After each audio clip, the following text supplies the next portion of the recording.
In a shocking turn of events, Israel's Mossad intelligence agency is believed to have implanted explosives inside 5,000 pagers that were imported by the Iranian-backed group Hezbollah months before the devastating detonations that occurred across Lebanon on Tuesday.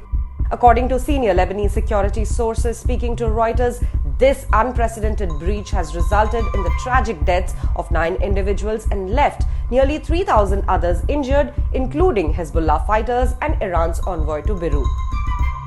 The Lebanese security source said that the pagers were from Taiwan-based Gold Apollo, but the company said that it did not manufacture the devices, but it was made by a European firm with the right to use its brand. Meanwhile, Hezbollah has vowed to retaliate against Israel, whose military declined to comment on the blasts. Several sources told Reuters that this plot seems to have been many months in the making. The senior Lebanese security source said that the group had ordered 5,000 beepers from Gold Apollo, which several sources say were brought into the country earlier this year. Gold Apollo founder Xu Xingquang said that the pagers used in the explosion were made by a company in Europe that had the right to use his company's brand. He did not reveal the name of the company. He also said, and I quote, "The product was not ours, it was only that it had our brand on it." In the meantime, the senior Lebanese security source has identified a photograph of the model of the pager, an AP924, which, like other pagers, wirelessly receives and displays text messages but cannot make telephone calls.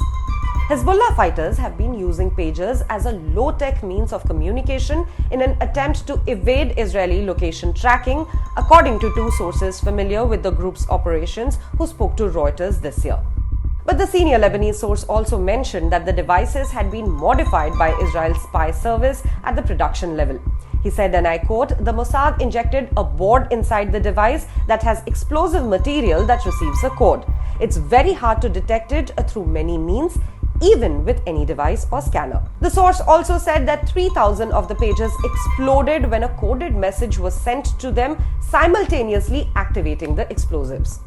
Another security source told Reuters that up to 3 grams of explosives were hidden in the new pagers and had gone undetected by Hezbollah for months.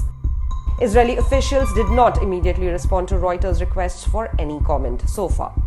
Images of destroyed pagers analyzed by Reuters showed a format and stickers on the back that were consistent with pagers made by Gold Apollo, according to the Reuters report. This would easily be the biggest counterintelligence failure that Hezbollah has had in years, said Jonathan Panikov, the US government's former Deputy National Intelligence Officer on Middle East. Going back a few months, in February, Hezbollah drew up a war plan that aimed to address gaps in the group's intelligence infrastructure. Around 170 fighters had already been killed in targeted Israeli strikes in Lebanon, including 1 senior commander and a top Hamas official in Beirut.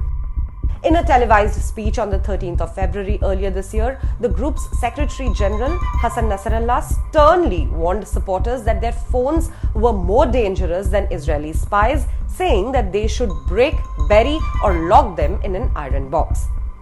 Instead, the group opted to distribute pagers to Hezbollah members across the group's various branches, from fighters to medics working in its relief services.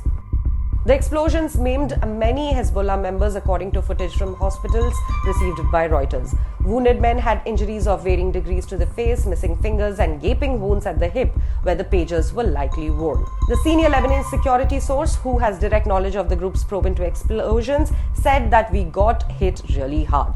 The pager blasts come at a time of mounting concern about tensions between Israel and Hezbollah, which have been engaged in cross-border warfare since the Gaza conflict erupted in October last year.